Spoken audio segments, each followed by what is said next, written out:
I'm Jason Jasperson. Welcome to the Yulva Fine Arts Center here at Bethany Lutheran College. Special building, special campus, and you're here for a special night. This is one of our rotating guest artist exhibits and presentations. We're very pleased to have Sophia Weisensel back here. She's a graduate from 2019, went from Bethany on to study traditional human figure painting at the New York Academy of Art in New York. And she has a flourishing artistic practice. There's some interesting residencies in there. And we're going to hear a bit about what she's up to in prepared remarks first. Mm-hmm. And then she and I will join and I'll try to fill in the gaps. We'll do a little question and answer after that. And towards the end, we'll have audience questions. Her show is called Cold Black Green Earth. Maybe she'll talk about that. Maybe. Please welcome Sophia Weisensel.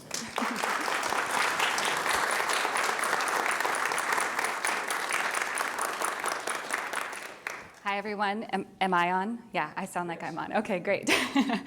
Thanks so much for being here. It's really fun to be in an audience or to see an audience that has so many familiar faces and people who have supported me, personally and artistically, kind of throughout my life. So thanks for being here. A question I get asked a lot as an artist, or like the first question people ask me when I tell them that I'm an artist is, when did you know that you wanted to be an artist? Or when did you first know that you liked painting? And I'm gonna go back 25 years to when I was little. And I like to draw. Pretty much every kid liked to draw. But I really like to draw. And my parents told me I was good at drawing. And it turns out they told all of my siblings that they were good at drawing. I just really believed them. And so it's funny, I said that analogy last time I spoke at Bethany 7 years ago when I graduated. And I've thought about it since then, and I've said it before at a different art show too. And I think it kind of tells you the recipe, or at least tells me the recipe of what makes an artist. And so this is my theory on what made me an artist and maybe what makes other artists. You have people who support you and encourage you. You have someone who has a love for what they do, right? Maybe from a young age, maybe recently, I don't know. And you have someone who has a somewhat delusional belief in themselves and their abilities to make art. And so that's my theory on what makes an artist. And thank you for being here and supporting my delusions. I appreciate it. So I kind of want to talk about, I guess, my journey as an artist, just so you have some context for those of you who don't know me. And maybe it'll be helpful, and maybe it'll be repetitive for a few people. But I'm gonna go back to high school, and that's the first time that I made a painting, was probably in high school. And I can't say that I was the best artist in high school. Looking back, I kind of cringe at some of the things that I did, but that's natural for an artist. I think I got a 3 out of 5 on my AP art score, but I was thinking about that. And so, but the thing is I liked it more than I liked pretty much anything else I was doing. And when it came time to choose college, I wanted to go to a place where I could kind of study a bunch of different things and study them in depth, because I didn't know yet that I was going to study art. And so I chose to come to Bethany because I could study theater, and I could study English, and I could take art classes, and I could kind of get in depth in each of those programs and get to know the people who were running those programs. And I really felt a connection to that when I decided to come to Bethany. And so when I first came to Bethany, I signed up when I had to declare a major. I declared that I was an art education major. And I can't say that I had a real passion for teaching at the time. I didn't really think that I would be a teacher. But I felt like it was the practical thing to do, because who just studies art, right? That's scary, where's the safety in that, And so it wasn't necessarily a choice that I was making because it was something I had a passion for. And so when I came to Bethany, I started dating this guy, and my boyfriend and now husband, and he told me, oh, I think you should drop the education part. And it's not because he hates teachers. It's because I just wanted to be taking the art classes, and I'm not really thinking about the teaching yet at that point. And so I did. I dropped the education part, and I just studied art, and still took theater classes and writing classes and all these different things. And during that time, I went on a couple trips, some with friends and some art trips. So I went to Italy on the art trip, thanks to Bill Bukowski, and New York, thanks to Bill Bukowski. And during our trip to New York, I was a senior, and I was kind of starting to think that I wanted more education. I wanted to learn more about what I was doing. I felt like I had the ideas completely set. I was like, I got that. Like, I completely know what I want to paint about, which is funny to think about now. And and I thought I needed the technique. I needed like more time to build my skills. So when we went to New York, we toured this place called the New York Academy of Art, and it was kind of amazing for me. I had never been to New York, and we toured this school, and it was packed basically floor to ceiling with artists who were doing figurative art about people, and that's what I was interested in. And they were insanely talented. It felt like everyone was, and it was really energetic, and it felt like all these artists that I was looking at the time, they were somehow connected to this school. And so I thought that this would be a good place for me to go. Would be good to go to the academy. So I applied, and I got in, and when I was 21, I moved to New York.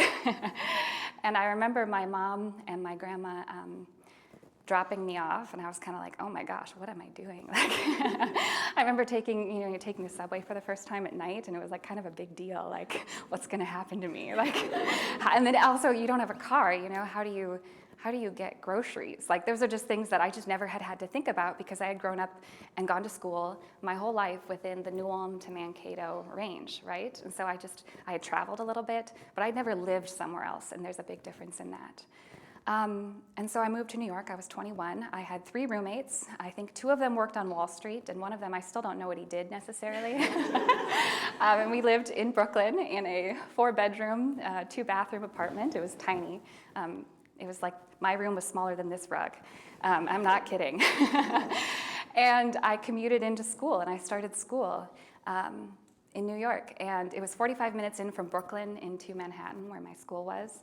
And it was completely overwhelming. I was the youngest person in my class, which is not a brag. That can be a bad thing, actually. Because it felt like everyone else there, they were professionals already in a lot of ways. They maybe had lived in New York a long time. Some of them were professors. Some of them worked for like animation studios. And I loved painting, and I was there to gather skills. And so I came in, and it was more competitive than I realized it would be. And it was long days, and I felt a lot of pressure right away. There's the pressure to change my art. There's the pressure to get these gallery shows, because everyone was working with galleries. There were just a lot of different pressures that I had to kind of work through. And the classes, it was a figurative art school, so the classes were 10 hours long, it felt like, or I was there for 10-hour days, and it was 6-hour classes, and it was completely overwhelming, and I felt I was overwhelmed. And so it wasn't until the second part of my first year there that I started taking this class. It was called Indirect Painting, and my teacher, who was from Minnesota actually, he taught me this method where I use this color called green earth. And it's the base for a skin tone, and then you layer a lot of different paint colors on top of it.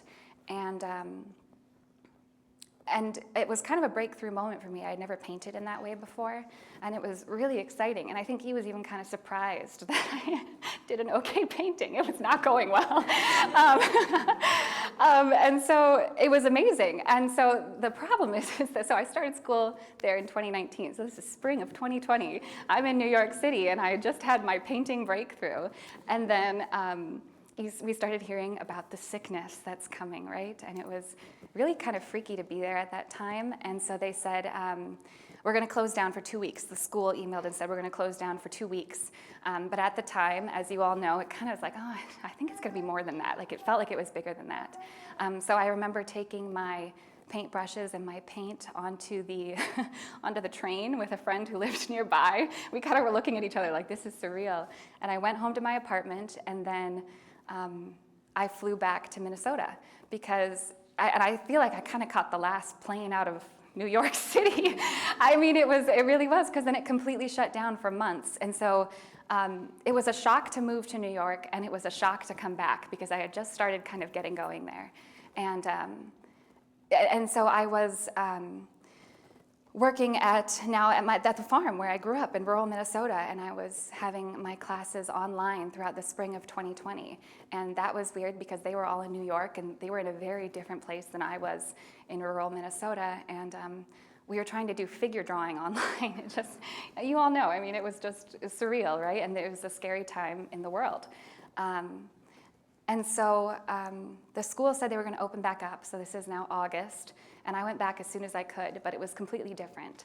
All the different kind of pressures that had been there beforehand were gone. It was like empty. It was a ghost town.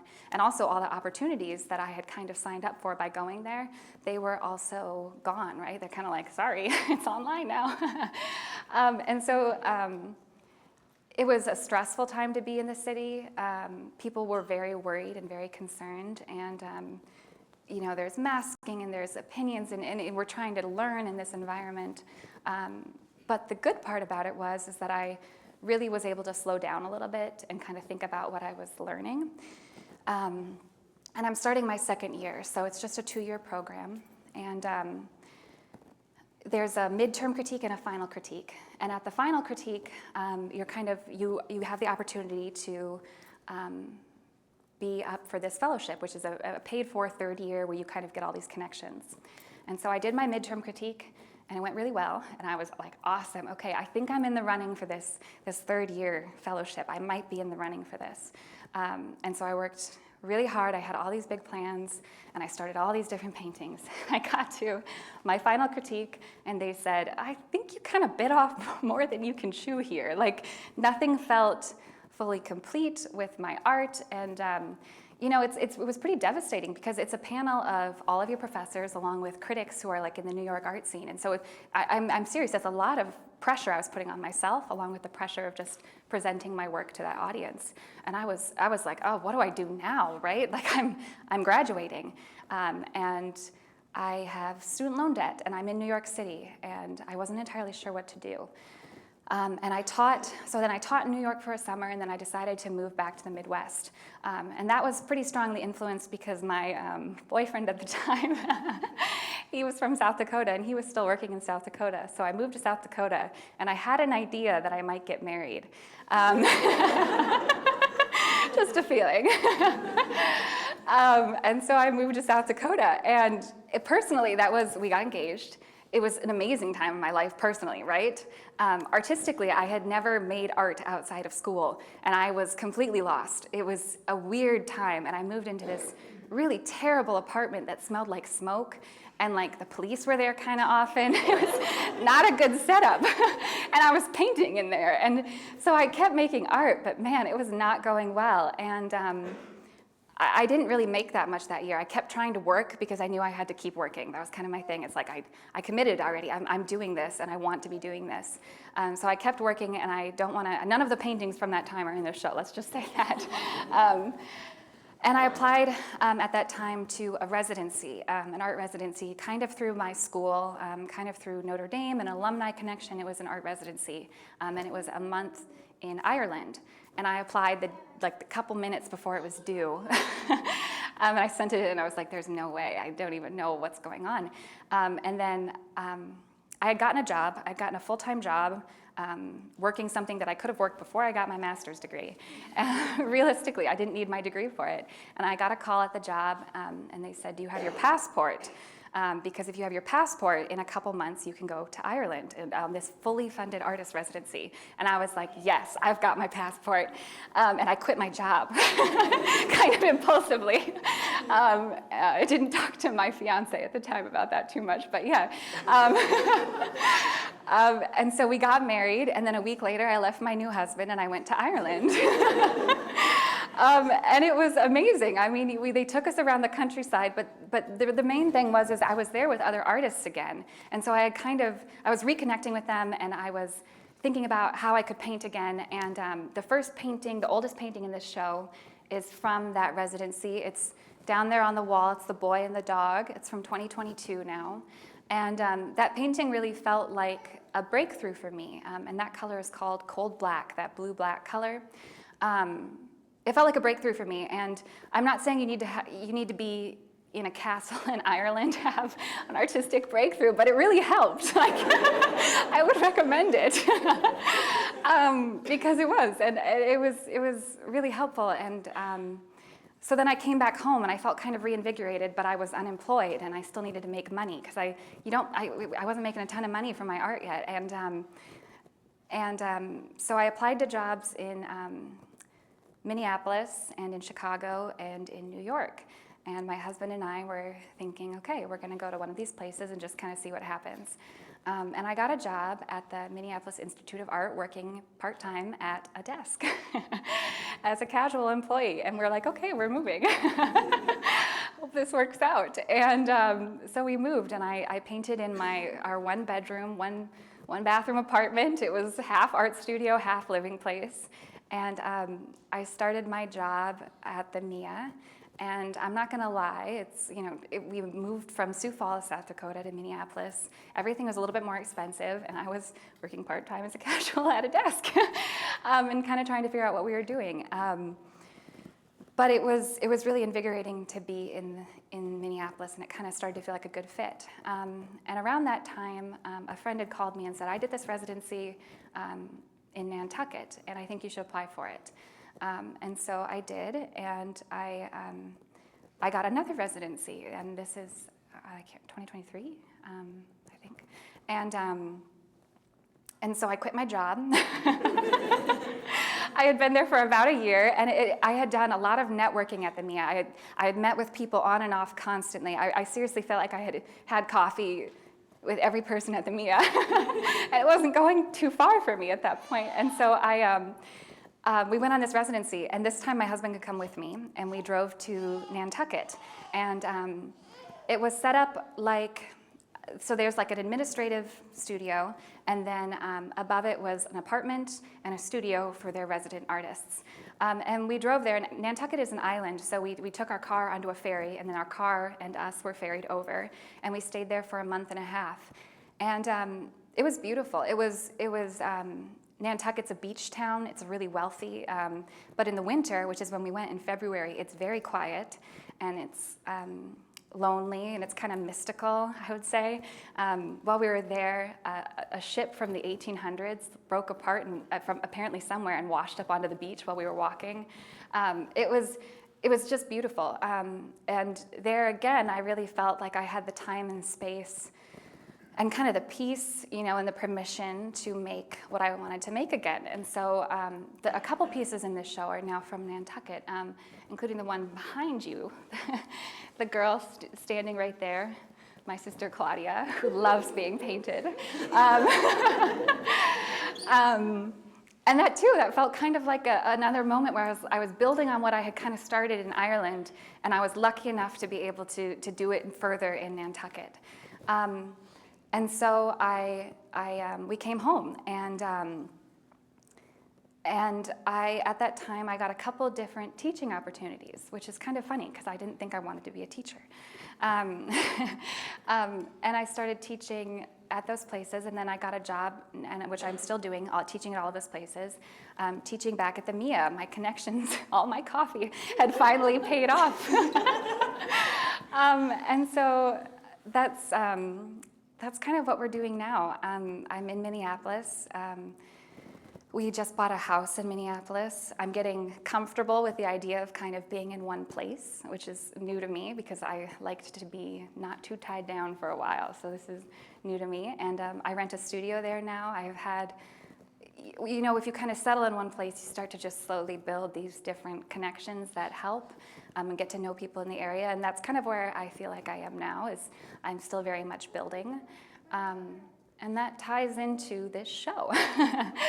And so I will talk about why it's called Cold Black Green Earth. And I referenced those two colors when I was talking, but they're both paint colors, and they're in most of the work in this show. And they form a kind of base that I build color on top of. They form a kind of base that I build color on top of. So the green earth, you can probably see it in some of the skin tones. I layer color on top of that, and then I bring it to full color. And so when Jason reached out about this show at the YFAC, I was like, man, that's a big space. I need to kind of think through what I can show here and what'll be cohesive. And I wanted to show work from after grad school, because my grad school work is very different than this, honestly. Not very, but it has changed quite a bit since then.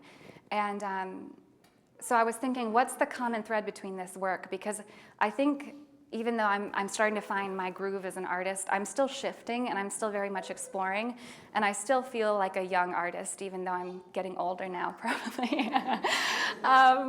And so the common thread is kind of my ideas that are at the base of this work, right? It's my interpretation of what I'm looking at. And I'm looking at things that are really familiar to me for the most part, or just things that I've experienced.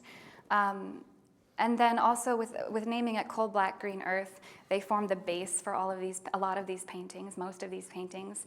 And I kind of thought it was a little bit poetic too. I've always liked the names of those two paints on top of liking the actual colors that I'm using. So Cold Black, I like to paint night scenes a lot of the times. And I like there to be a kind of unsettled feeling, like darkness, you know, kind of closing in, and there's this automatic tension you get when it's deep night, and then there's a light shown on characters or figures. And then the green earth, when you paint with the green earth underpainting for skin, I'm building like tons and tons of layers on top of it, but it still kind of has a strange effect at the end. But I like the name green earth because a lot of what I'm thinking about, especially now living in the Midwest, is connections to land or to like this specific place that's very familiar to me. So that's kind of a very broad overview of a show that spans a lot of different changes that I've made as an artist within the last couple of years. And I guess, you know, Jason and I are going to talk, but in summary, I think I still very much love what I do. I still am very much supported and encouraged by the people in my life, especially my husband, who has, as you've probably heard, sacrificed quite a bit for me to be able to do this. And I'm still somewhat, I have a delusional belief in myself still. And that makes me excited for what I will do with my art and where I will go next. And it also makes me especially believe how important it is for other people to be studying and making art. So thank you for being here once again.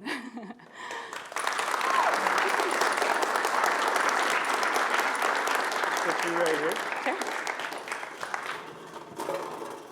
I should have lifted it.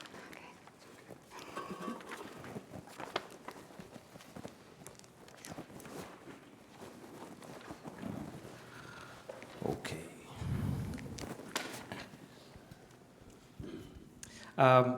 Before I forget, I'm holding a piece of literature that you might want to take for yourself or for someone else who might be interested in what we do here, studying art and related graphic design, media arts kinds of pursuits. I also have the postcard. Help yourself to a postcard, and in my pocket is a sticker. So we've got merch. Cold Black Green Earth on the front here. And quick description from the back. Weisensel's work explores a more contemporary life in the rural Midwest. Through figures and landscapes, she reflects on her surroundings and upbringing and looks for stories in the subtle relationships between people and their environment. You wrote that. Carefully chosen words, right? And that might be something that people outside of the art world don't quite recognize, that it's really hard to describe in words what you do in paint or why you do it. And that's part of what I want to get into here. I want to try to get rhetoric or language behind these mysteries on the walls. How about establishing shot for all of our media arts people? Establishing shot. Let's try a wide angle. First of all, you rolled up in a giant truck. Yes. It was like a moving truck. It was a moving truck. Okay. Yes. And it was moving. It was moving. Moving art, yes. And then we hauled stuff in, and then there were choices to make. So curation is a lens that you can put on when you look around this room. You think, okay, she said there were paintings that weren't chosen, things that you did not include that are somewhere else. So somehow certain paintings got in that truck. And then she chose to put them in certain groupings. The walls are intentionally grouped, which I find interesting. We moved them around. We had different kinds of logics at play, and now this is this way because you say so. Yes. Do you want to just give us an example of why one wall is the way it is? Yeah, that's a good question. I think I'll go to this wall because it's probably the clearest to me. So over here, these were actually done somewhat around the same time, even though I'm using different methods to put down paint. But I'm following kind of a string of ideas, so I can't remember which painting came first, but they kind of bounced off of each other in a way. So I think I maybe did oops, I'm sorry. Yeah, that is me. I think I might have done the painting of the boy in front of the TV first. And then I was thinking about different things that are on TV and how we might interact with them. And so that's where the wrestlers came from. I don't know them. People always ask me that too. Do you know them? I don't know who those people are. But it was more about, I did 10 different sketches of the wrestlers and on a TV. And then finally I said, I think I can just get it if I paint the wrestlers off of the TV, if they're just the wrestlers. And then same thing with the coyotes, that ties into what that boy is thinking about. And then these other people as well, the three people on the couch here, these are also family members. And I'm thinking about what they're interacting with, what they're thinking about, what they're consuming, and how they're interacting with each other. So my thought is very clear on this wall, like my one-to-one to one-to-one. But I also understand that if you look at this wall, it might not be one-to-one to one-to-one.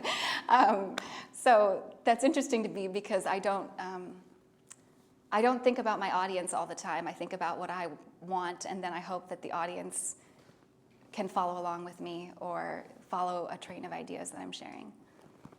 Yeah, I called them mysteries, right? And I think it reads that way in a very good way. I sense there's a tension between accessibility and then like mystery in the works in general. We can tell what we're looking at, but we can't quite tell why. Is that on purpose? Do you curate that? Yeah, absolutely. I think I like strange artwork, and I've always have, and I like there to be a kind of unsettled feeling, even in something beautiful. Maybe, and so yeah, I want there to be something happening outside of what you directly see. And so even if it's something simple, I'm looking back at my, wall of flowers back here. I still want there to be some kind of ominous feeling, even though it's a hedge.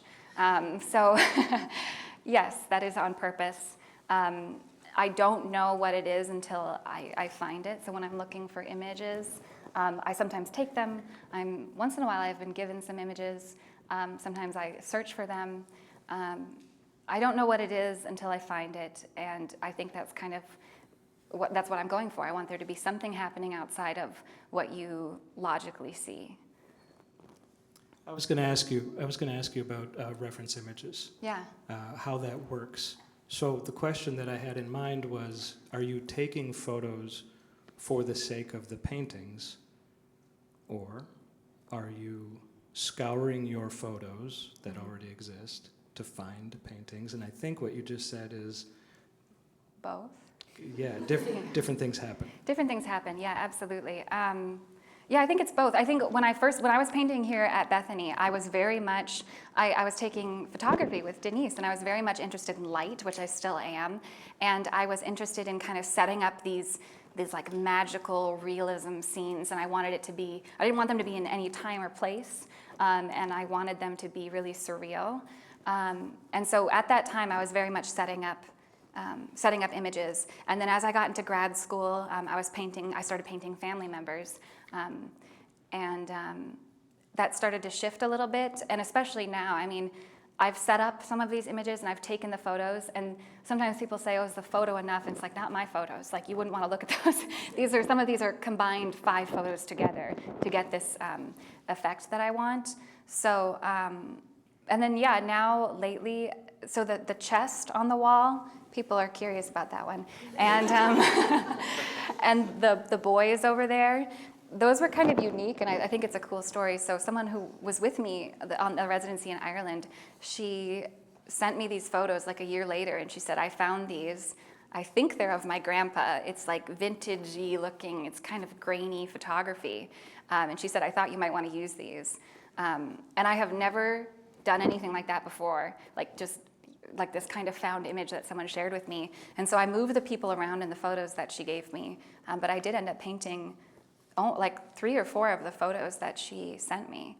So that would be a unique circumstance, that one specifically. So is it true, is it accurate that there are 3 paintings in this room from that set of photos? Yes. Mm-hmm. You want to point those out so we're sure? Yes, yep, so it's the chest right there. And then the boys with the man, the kind of pool nighttime scene. And then next to the big one, I have a smaller one that was like, it was a study that I did for that piece, or kind of did simultaneously, which I do semi-often. If I'm working at a large scale, I'll do a smaller piece just to work out some of the details. We see pieces of different sizes. Can you talk about why you might do something at a different scale? Yeah, absolutely. So scale is, yeah, I think about scale a lot because I generally like to go very big or very small. And I think I like it's for the viewer to either be immersed. Once again, look at the chest and at the flowers back there. I want you to feel like you're really in that image. Whereas if it's a small image, you're very far away from the image, and so I want you to feel as the viewer like you're above or you're outside of it looking in. It's kind of like a secret that you're a part of in a smaller piece. So to recap, in a large one, it's like it should envelop you, it should feel like you're there. Mm-hmm. But on a small one, it's like we're looking through a porthole or a window. Yeah. We're at a distance. Separated. I think that's what I'm thinking about when I choose scale normally. There's exceptions here, I think, but that's my logic with scale, usually, what I'm trying to go for. Okay, so we've broken some ground here. Maybe time to try a harder question. Is there anything that you want your audience to believe upon looking at your work? Do you want to have a specific effect? Well, I think we talked about mystery. I like there to be mystery. I mentioned magical, kind of a magical reality almost, but I also think I also want it to feel familiar. I don't necessarily like the word nostalgic because it's been used about my art in a negative connotation before. I'm bitter. But I get that. I get why people say it's somewhat nostalgic. And so I want it to feel familiar, but also unfamiliar. I get that works, and that's what I said earlier about something being accessible but also mysterious. I think you're doing something. I mean, we should acknowledge that you're painting people you know. You say familiar, and sometimes it's actually familial. Yes, yes, absolutely. But you're doing something besides just representing them. It's not just a portrait of a person, correct? Yeah, to me, I think a lot of times people do go up to paintings and say, oh, I know that person, or do I know that person? And that's a completely fair reaction when you know the person. I think that's very normal. But, it's not always about them being family members, even though you can't really separate that out when you're doing a painting of a family member. Because if they're not your family member, which for most people they aren't, I still want them to feel familiar. So yes, I am painting my family, and maybe you can get a sense of familiarity even if they're not related to you or you don't know them. Do you think of these as time-released? Time release? Yeah, the meaning, or are they intended to unfold with repeated viewings? Yeah, I think so. I do think that most art, if you like it, if you go look at it more than once, you're going to see something different every time.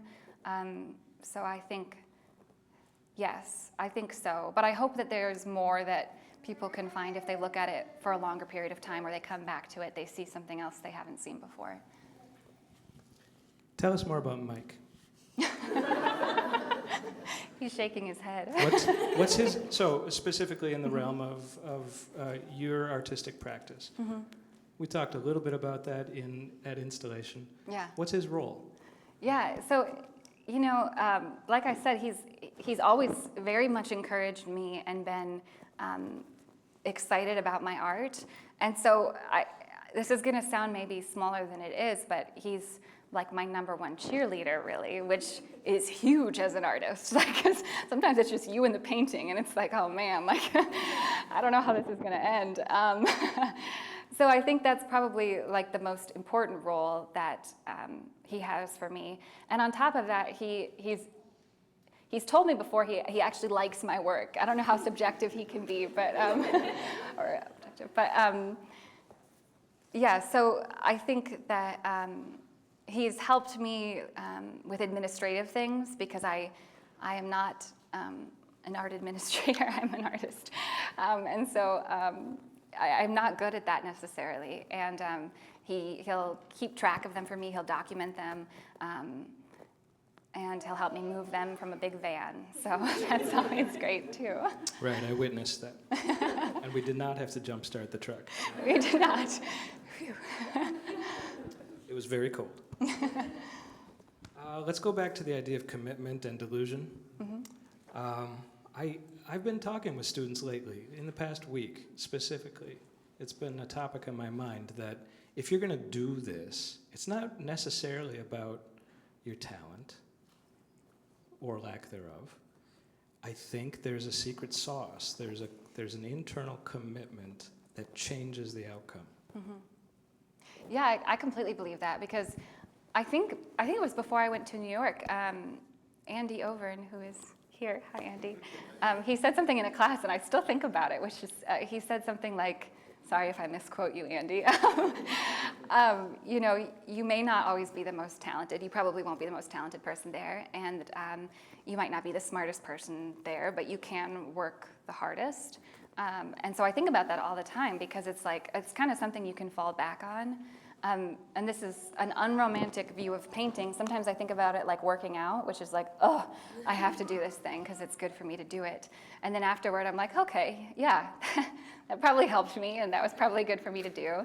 And I think about that all the time because I've had multiple teachers tell me, like, what do you want? You want to be an artist? Okay, how to be an artist. You need to make art, and you need to be thinking about making art, and you need to make art maybe every day. And that's not like a every single day, you can never take a break, but it's like thinking about it and putting it into your life in every way possible. And I'm able to do that for multiple different reasons, one of them being Mike, right? Because he can support me when I'm off doing whatever I'm doing. You know, that's huge, but also, I just also know that I show up as much as possible. There was also another quote I heard. It was an artist, and she said, even if you're in your studio reading a detective novel and not making any work for however long of a period of time, if you show up, you're giving the chance for something to happen. And I think about that all the time too, because sometimes I just show up and like move things around for a day. I'm like, nothing happened. But it's not true. I'm still there. So I think even I've worked through, it's funny now, coming out of school, it's like there's this huge stop where no one looks at your work anymore, and it feels like nobody cares about what you're doing. And so it's good to make connections with other students who are artists, but it's also good to just know that you just have to keep working through it, and that you're committed beyond something like this, like a show, right? A show is so encouraging. People are here, they're looking at my work, and it's like, oh my gosh, they're connecting with it. This is really exciting. But these happen maybe once a year, you know? If that's a lot, like that's a lot. So I think, yeah, I've learned how to keep working, even when I'm just working for myself.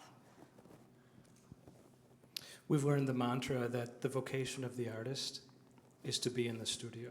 Mm-hmm. Yeah.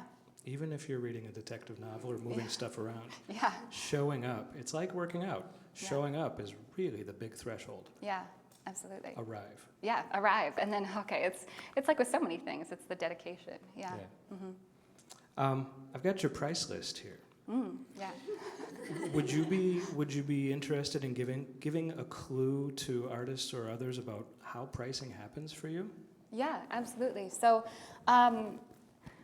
I think the great thing about the grad school that I went to is they very much taught us, they talked a lot about selling our art and what that was like. And that was helpful because sometimes it's kind of a scary topic, because the reality is sometimes you won't sell your art. And so maybe we just shouldn't talk about it. But it is good to know how to price it. I think I've had to kind of get an idea. Pre-grad school, I priced it based on people who I thought were working around the same level that I was working in. After grad school, it's helpful. I have many classmates, and I can literally look at their resumes and say, okay, we have about the same amount of shows. I can see their prices when they're going onto auction sites, so I have a rough idea how to price it. And that's what I base a lot of my pricing on, is just that.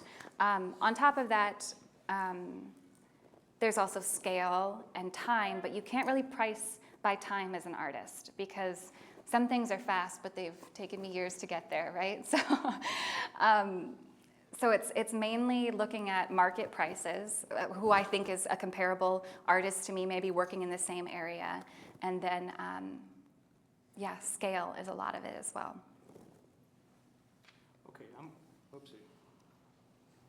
Okay, I'm going to indulge myself and ask one question about one artwork. Mm-hmm.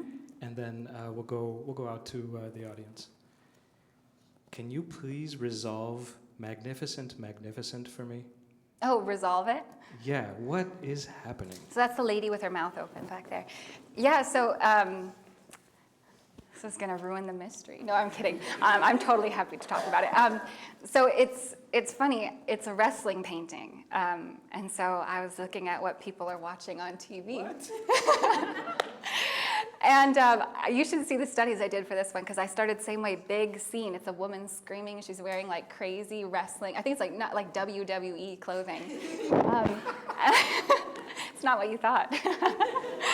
And I kept zooming in and in and in until I just got her face. And now it doesn't feel like a wrestling painting to me anymore necessarily. But really, it could be over on this wall, and it would be different. But I liked it next to the yellow smoke painting. So yeah, that's the answer.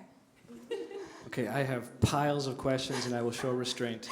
Hands up. Stick them up. Hello. Hi.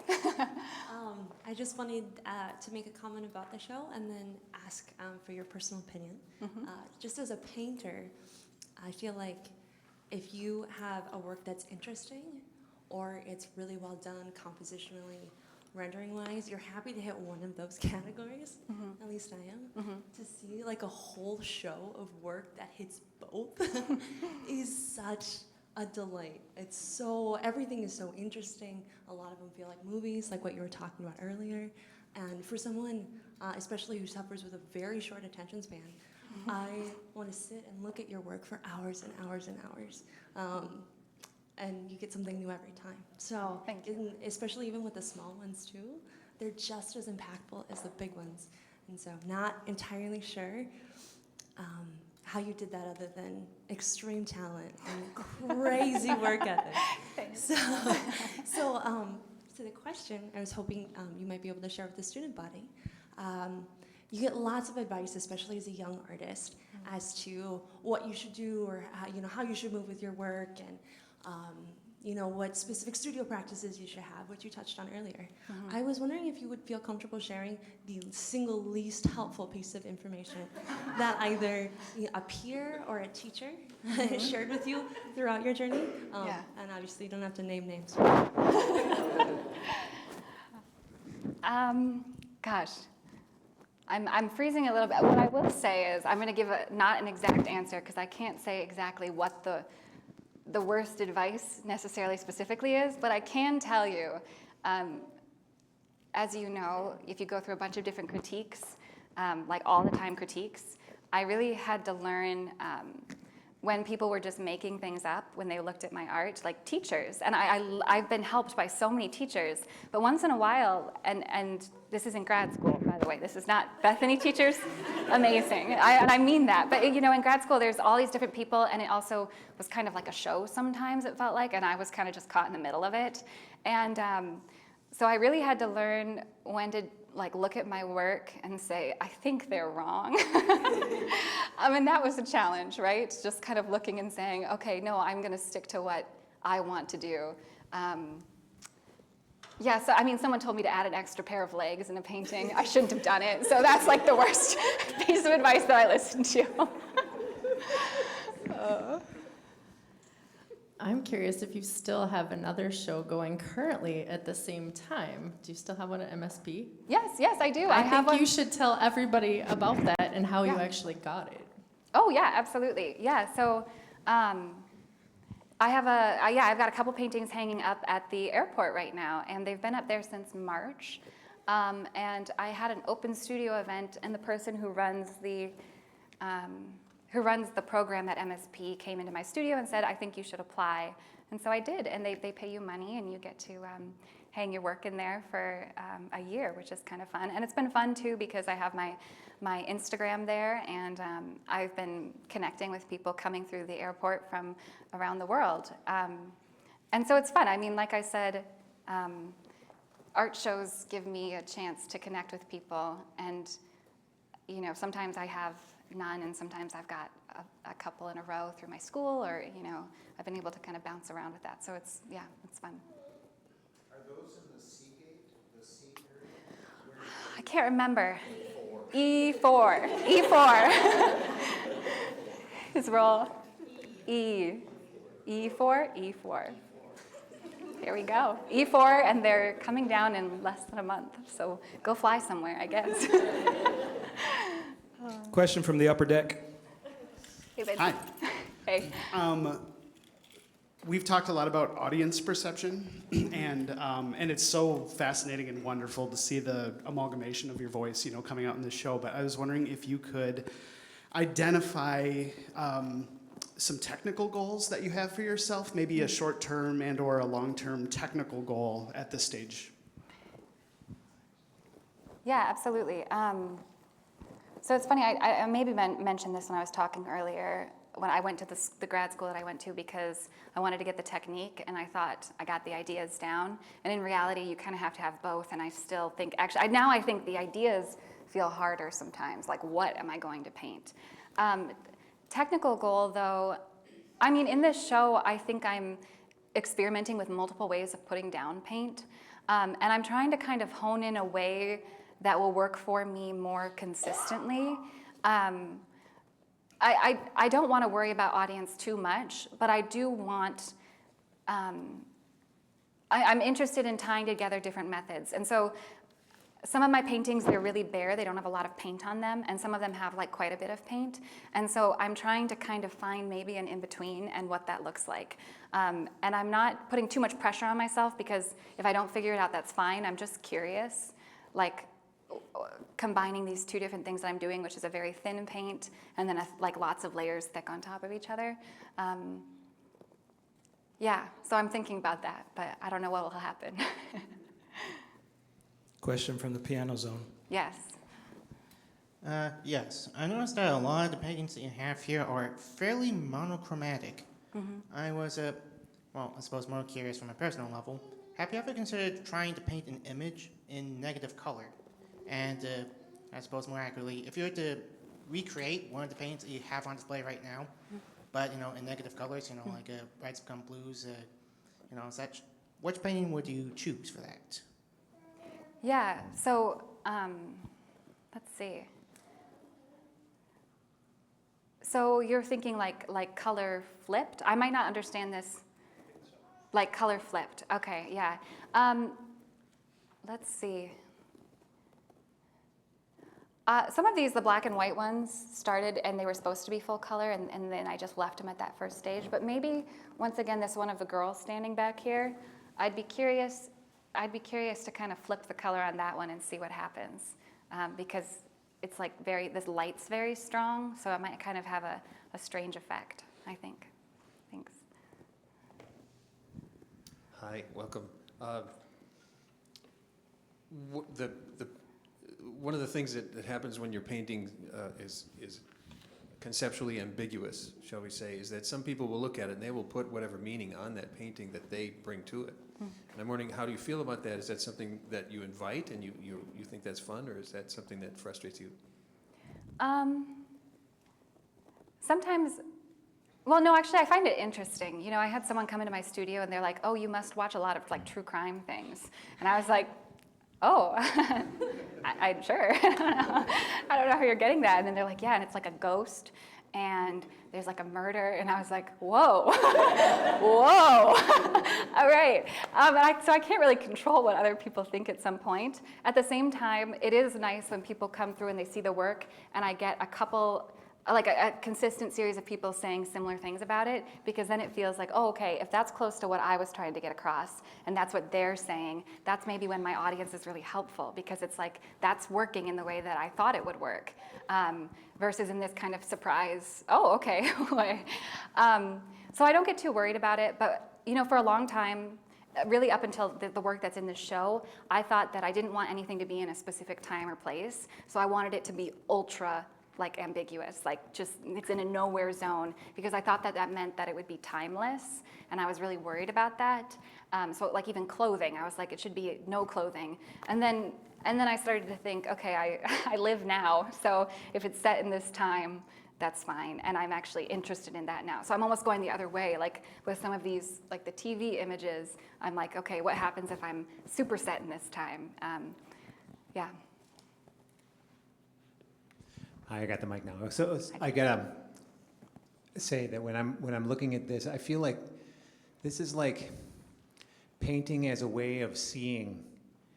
And I mean, it seems like your subject matter is mostly people, but I wouldn't call any of these portraiture.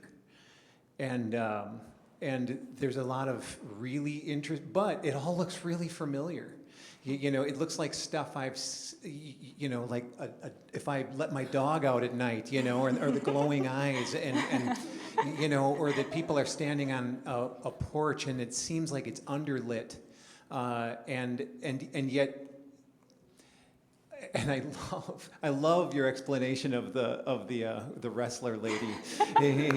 I would not have gotten that at all. Because it seems like something totally else to me. But now that I look at that, I'm not gonna not see the wrestler lady.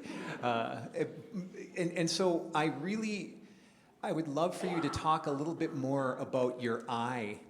What are you looking for compositionally that makes this so unique? When I walk in here, it's so clear that this is a very distinctive artistic voice.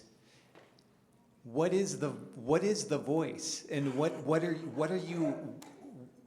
you framing, and why? What thrills you, if it does thrill you, about seeing things in the way that they're on the walls? And then, if I might ask just one more bonus question, if possible, is what was it that bothered you about your work being called nostalgic?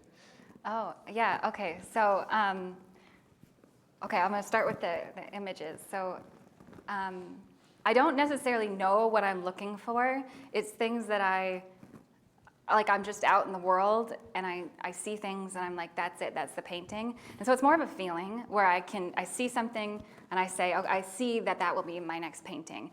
And I have tried multiple times to paint something where I didn't feel that way, where I was like, oh, I don't know, but I was doing it because of pressures from other people who were saying, oh, you should do this and this and this with your work. And so I was like, okay, I don't feel good about it, but I'm going to try and paint this thing. And it never turns out. It never once has turned out. So I'm getting used to trusting myself a little bit more. It's just a kind of gut feeling, even how to frame things. Like, it's kind of just a feeling. I know when it's wrong, and I start to feel when it's right. And to be honest, there's some paintings in this room I might take home and kind of work on a little bit more. So I don't know if they're, I still am kind of working through what's right, but it's more just trusting myself, and I don't necessarily know what it is I want to paint, but it's something that I see that makes me think, that captures a feeling that I'm feeling, I guess. And, nostalgic. So I think sometimes nostalgia, and I don't necessarily agree with this, but it's framed as sentimental, and sentimental is framed as something for women. At least it was for me when I was in grad school. And so my work, it's like nostalgic isn't necessarily like a thumbs up. It's kind of like, this is really kind of feminine. It's kind of sweet. Sweet isn't a good thing in art. It's like, I don't agree with that. I completely disagree with that. But it was used in a way that was not complimentary of my art, and I was mad at it at the time. That being said, if you feel nostalgic looking at my work, I think I am a nostalgic person. I'm like a really nostalgic person. So I feel nostalgia when I'm making the paintings. So it's not a bad emotion. I don't like how some people use it. Mm-hmm. I think we're going to wrap up.